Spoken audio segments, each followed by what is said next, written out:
ভগবানের অনুষ্ঠানে অংশগ্রহণ করাও বড় ভক্তি। আসতে চলেছে প্রিয় রথযাত্রা উৎসব। এই রথযাত্রা উৎসব সর্বপ্রথম চালু হয়েছিল কুরুক্ষেত্রের যুদ্ধের পর, যখন ভগবান কুরুক্ষেত্রের কুণ্ডে স্নানে এসেছিল।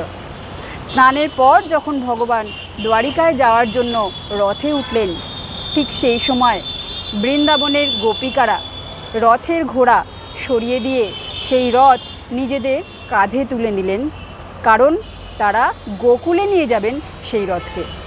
অর্থাৎ কুরুক্ষেত্র থেকে বৃন্দাবনের গোকুলে নিয়ে যাবে।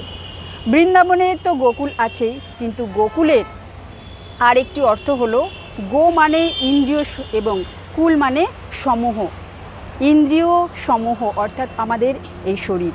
তাই যখন আমরা জগন্নাথের রথ টানব, যদি এই মনে করে টানি